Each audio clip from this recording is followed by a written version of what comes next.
Praise the lord. ప్రతిరోజు అనుదిన వాక్యం ద్వారా మీరెంతగానో బలపడుతున్నారని నేను ఆశిస్తున్నాను. అలాగే మీరు కనుక మన యూట్యూబ్ ఛానల్ని క్రొత్తగా వీక్షిస్తున్నట్లయితే మన యూట్యూబ్ ఛానల్ని సబ్స్క్రైబ్ చేయండి, ఇతరులకు షేర్ చేయండి.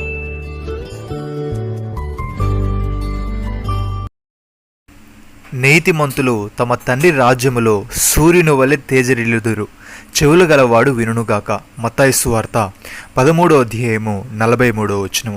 ప్రియమైన సహోదరి సహోదరులారా, మనము దేవుని పిల్లలమని పిలువబడినట్లు తండ్రి మనకెట్టి ప్రేమను అనుగ్రహించినో చూడుడి. మనము దేవుని పిల్లలమే. ఈ హేతువు చేత లోకం మనల్ని ఎరగదు, ఏలనగా అది ఆయన ఎరగలేదు.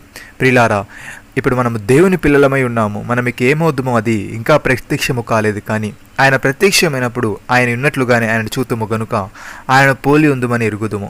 ఆయన యందు ఈ నిరీక్షణ పెట్టుకున్న ప్రతివాడును ఆయన పవిత్రుడై ఉన్నట్టుగా తను పవిత్రునిగా చేసుకొనును. పాపము చే ప్రతివాడును ఆజ్ఞ అతిక్రమించును. ఆజ్ఞ అతిక్రమమే పాపము. పాపములను తీసివేటుకై ఆయన ప్రత్యక్షమైనని మీకు తెలియను. ఆయన యందు పాపమేమీ లేదు. ఆయన యందు నిలిచిండు వాడెవడును పాపము చేయడు. పాపము చేయవాడెవడును ఆయనను చూడను లేదు, ఎరుగను లేదు. సహోదరి సహోదరులారా, మోసపోకుడి. దుష్ట సాంగత్యము మంచి నడవడిని చెరుపును. నీతి ప్రవర్తన గలవారై మేలుకొని పాపము చేయకుడి. దేవుని గూర్చి జ్ఞానము కొందరికి లేదు. మీకు సిగ్గు కలుగుటకే ఇట్లా చెప్పుచున్నాను. అయితే మృతులెలాగూ లేతురు, వారెట్టి శరీరంతో ఒత్తురని ఒకడు అడుగును. ఓ అవివేకి, నీ విత్తినది చచ్చితేనే గాని బ్రతికింపబడదు కదా. నీ విత్తినదాన్ని చూడగా అది గోధుమ గింజనను సరే, మరే గింజనను సరే, వట్టి గింజనే విత్తుచున్నావు గాని పుట్టబో శరీరమును విత్తుటలేదు.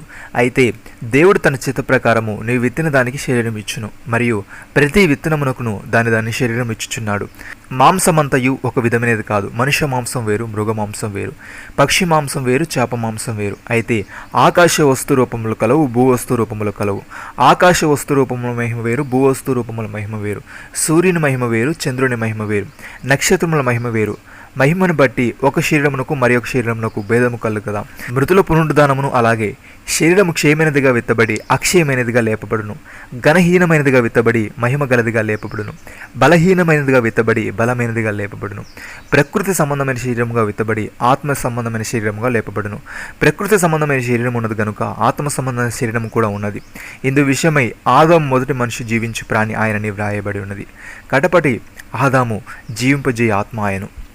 యేసయ్య ఈ విధంగా అంటున్నాడు, చిన్నమంద భయపడుకుడి, మీకు రాజ్యం అనుగ్రహించుటకు మీ తండ్రికి ఇష్టమై ఉన్నది. మీరు కలిగిన వాటిని అమ్మి ధర్మము చేయుడు. పాతగిలిన సంచులను పరలోకమందు అక్షయమైన ధనమును సంపాదించుకునుడి. అక్కడికి దొంగరాడు, చెమట కొట్టదు. మీ ధనం ఎక్కడ నుండునో అక్కడనే మీ హృదయం ఉండును. ఈమెన సహోదరి సహోదరులారా, ఆలకించుడి. ఈ లోక విషయంలో దరిద్రులైన వారిని విశ్వాసమందు భాగ్యవంతులుగాను, తను ప్రేమించు వారికి తాను వాగ్దానము చేసిన రాజ్యమునకు వారసులుగాను ఉండుటకు దేవుడు ఏర్పరచుకొనలేదా? అయితే మీరు దరిద్రులను అవమానపరచుదురు, ధనవంతులు మీ మీద కఠినముగా అధికారము చూపుదురు. మిమ్మల్ని న్యాయసభలకు ఈడ్చుచున్నవారు వీరే కదా. మీకు పెట్టబడిన శ్రేష్టమైన నామమును దూషించువారు వీరే కదా. మెట్టుకు నీ వలె నీ పొరుగువారిని ప్రేమించుమని లేఖనంలో ఉన్నటి ప్రాముఖ్యమైన ఈ ఆజ్ఞను మీరు నెరవేర్చినలా బావుగానే ప్రవర్తించిన వారగుదురు. మీరు పక్షపాతము గలవారమైతే ధర్మశాస్త్రం వలన అపరాధులని తీర్చబడి పాపము చేయవారగుదురు. ఎవడైనను ధర్మశాస్త్రమంతయు గైకొనియు ఒక ఆజ్ఞ విషయంలో తెప్పిపోయినట్లా ఆజ్ఞలన్నిటి విషయంలో అపరాధియగును. నమ్మిన వారు నాతో కలిసి ప్రార్థనలో ఏకీభవించండి. మమ్మల్ని మికిలిగా ప్రేమిస్తున్న మా ప్రియ పరలోకపు తండ్రి, మీరు మాకు ఇచ్చిన వాగ్దానాన్ని బట్టి మీకు స్తోత్రములు. దేవా, ఇప్పుడు మేము నీ పిల్లలమై ఉన్నాము. మేమికి ఏమవుదుమో అది ఇంకా ప్రత్యక్షము కాలేదు, కానీ నీవు ప్రత్యక్షమైనప్పుడు నిన్ను ఇన్నట్లుగా నిన్ను చూతుము గనుక నేను పోలి ఉందమని ఎరుగుదు. నీ యందు ఈ నిరీక్షణ పెట్టుకున్న మేము నీవు పవిత్రుడు అయి ఉన్నట్టుగా మమ్మల్ని మేము కూడా పవిత్రము చేసుకునే వారముగా ఉన్నట్టుకు సహాయము దయచేయమని.